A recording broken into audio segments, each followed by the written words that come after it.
Welcome back to the Miss Julia English Club. Today, we're exposing a secret that most English schools won't tell you. And what's that?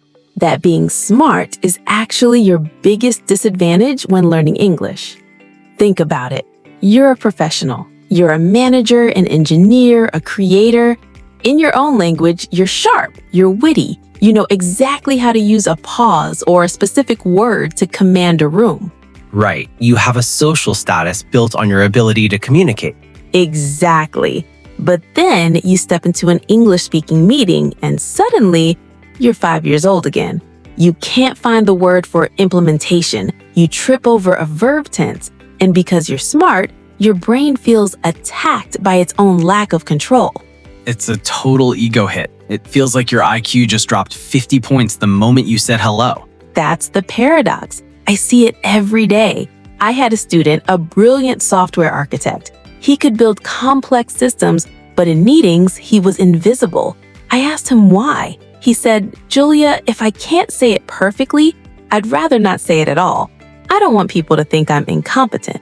So he's protecting his reputation by staying silent, but by staying silent, he's actually losing his influence. He's losing everything. People start assuming he has no ideas simply because he isn't sharing them. I told him, your silence isn't dignity, it's a cage. That's a wake-up call. So how do we break the cage? If trying hard is the problem, what's the solution? We have to kill the professional persona. When you speak English, you need to accept being temporarily simple. I gave him a rule, the ugly first draft rule. Like in writing, where you just get the ideas down without worrying about the grammar. Precisely. I told him, for the first 10 minutes of every meeting, I want you to say 3 things that are grammatically ugly, but factually true. Grammatically ugly, I love that. Give me an example. Instead of waiting to say, I believe the fundamental infrastructure of this project requires further optimization, he just had to say, the system, it's slow. We need fix. That sounds, well, it sounds a bit basic. Doesn't that make him look less smart? Here's the viral secret. No, people in that meeting didn't think he was basic. They thought, oh, thank God he finally spoke up. He's right, the system is slow. The value was in the idea, not the adjective.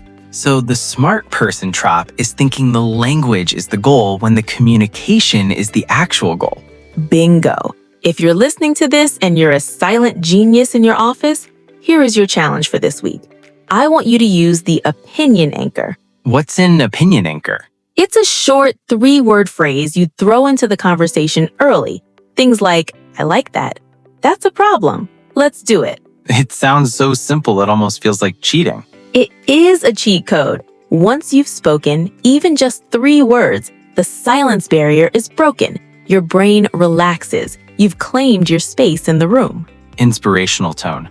Stop trying to be the smartest person in the room. Just be the most present person in the room. Because a broken sentence that is heard is worth more than a perfect sentence that is never said. If you've ever felt stupid in English despite being a genius in your own language, you are not alone. Leave a comment with the word lion if you're ready to stop being a mouse in your meetings.